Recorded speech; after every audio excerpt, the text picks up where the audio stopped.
잠깐 풀고 갈게요. 그러니까 개표가 돼야 발표가 돼야 되는데 개표가 완료되기 전에 된 이런 현상들이 선관위 공식 문서상 기준 시간으로 있다. 이거 어떻게 할 거냐. 그런 데가 1000군데가 넘는다.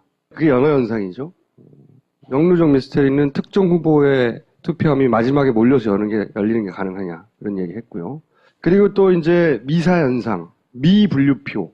이 모집단이 워낙 크니까 당연히 양대 후보, 박근혜, 문재인 이 득표한 거에 유사한 비율로 미분류가 분류돼야 할 텐데 이 미분류표는 일방적으로 박근혜 후보에게 유리하도록 결과 지어졌다.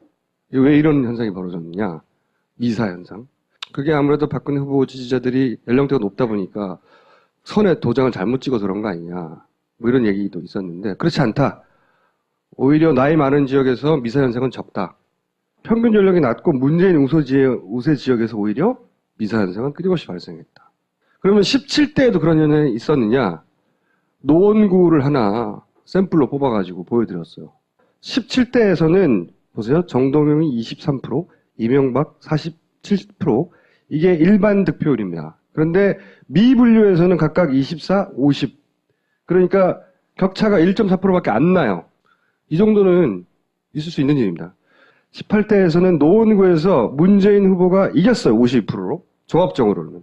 그런데 미분류에서는 36%밖에 안 나옵니다. 이상하지 않느냐. 17대에서는 미사현상이 없다 이거예요. 이걸 조금 더 들어가 봅니다. 조금 더 들어가 보면 이명박, 정동영, 박근혜, 문재인 그러니까 격차가 가장 적었을 때 일반 득표에서 격차가 가장 적은 투표구, 많은 투표구 이런 걸 내본 거예요. 최소, 최대 뭐 이렇게 내본 겁니다. 그래서 어떤 데서는 일반 득표율보다 좀 높게 나오고 어떤 데서는 좀 적게 나올 수도 있잖아요. 평균 했더니 1.5%지만 그래서 증가한 곳은 97개, 감소한 곳은 23개 뭐 이런 식으로 쭉 구분이 돼요. 근데 눈여겨볼 곳은 바로 이겁니다. 득표차가 마이너스 10% 이상 크게 나는 곳. 그러니까 일반 표를 깠는데 그 득표율보다 미분류에서 10% 이상 차이 나는 곳, 마이너스가. 미분류가. 그런 지역은 없어요. 둘 다. 120개 중에. 이게 정상이죠. 마이너스 10만큼 차이 난다는 건 오차범위를 넘어가는 거거든요. 그러니까 통계 내에 오차범위 내에 다 있다는 겁니다, 이게. 대부분. 그런데 18대에 보세요, 이제. 박근혜, 문재인. 문재인 후보는 노원구의 120개 투표구 전체에서 본인의 득표율보다 더 낮게 득표했어요. 미분류가. 한 군데도 예외 없이 다 본인의 평균 투표율보다 더 낮게 득표했다고요. 더군다나 그 중에서 10% 이상 크게 차이 나는 곳이 105개나 됩니다.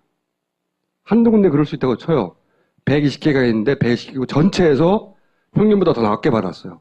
근데 그 중에서도 10% 이상의 격차가 발생하는 곳 17대에서는 한 군데도 없었는데 이명박 정동영이 여기서는 105개나 됩니다. 120개 중에. 대부분 10% 이상 넘었다는 거예요. 그래서 결과적으로 문재인 후보가 당시 노원구에서 52.9%를 받았지만 종합적으로는 미분류에서는 대부분 10% 이상 못 받았으니까 36%밖에 못 받은 거예요. 그게 대부분 10% 이상씩 덜 받은 거예요. 말이 안 되는 거죠.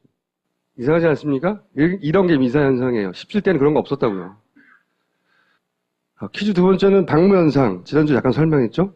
박빙에서 무효표가 무더기로 나오는 거. 경기도나 부산시 예를 들었습니다. 그러니까 박빙인데 그러니까 한 표가 일로 가나 저로 가나 굉장히 중요한 곳에서 무더기로 무효표가 나왔는데 연재호 같은 경우에는 그게 12배가 넘는다고요. 무효표가.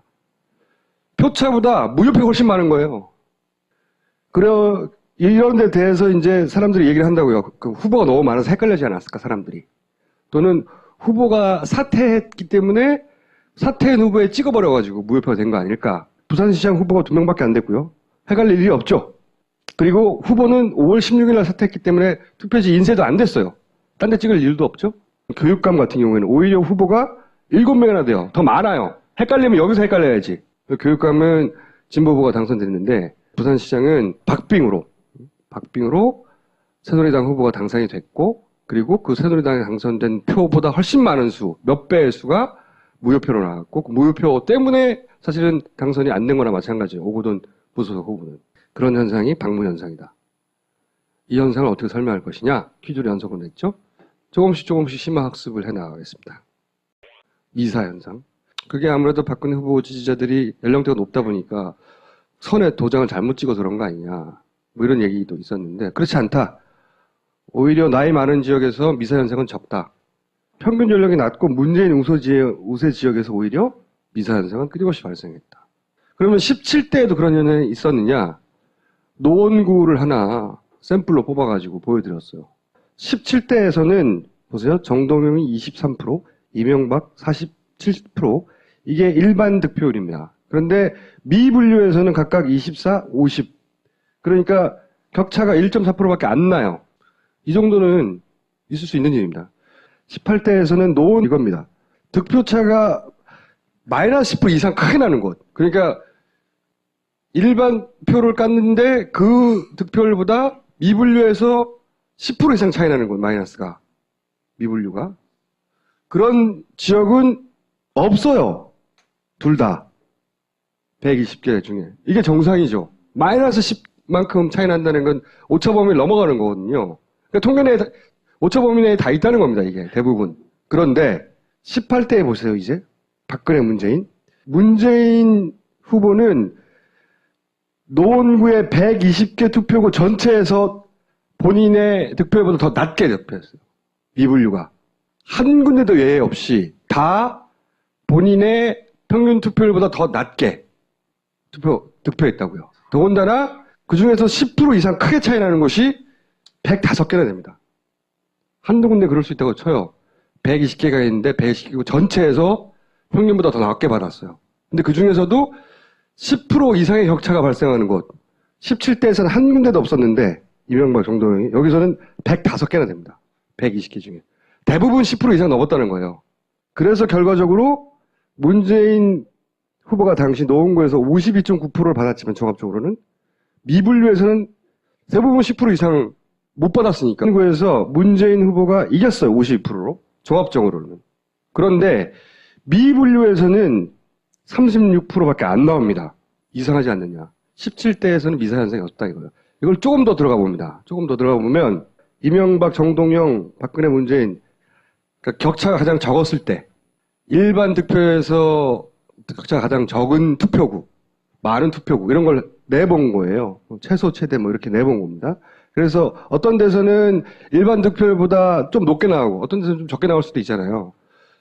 평균 했더니 1.5%지만 그래서 증가한 곳은 97개, 감소한 곳은 23개, 뭐 이런 식으로 쭉 구분이 돼요. 근데 눈여겨볼 곳은 바로 잠깐 풀고 갈게요. 그러니까 개표가 돼야 발표가 돼야 되는데 개표가 완료되기 전에 된 이런 현상들이 선관위 공식 문서상 기준 시간으로 있다. 이거 어떻게 할 거냐. 그런 데가 1000군데가 넘는다. 그게 연화현상이죠. 영루정 미스테리는 특정 후보의 투표함이 마지막에 몰려서 열리는 게 가능하냐. 그런 얘기 했고요. 그리고 또 이제 미사현상, 미분류표. 이 모집단이 워낙 크니까 당연히 양대 후보, 박근혜, 문재인 이 득표한 거에 유사한 비율로 미분류가 분류돼야 할 텐데 이 미분류표는 일방적으로 박근혜 후보에게 유리하도록 결과 지어졌다. 왜 이런 현상이 벌어졌느냐.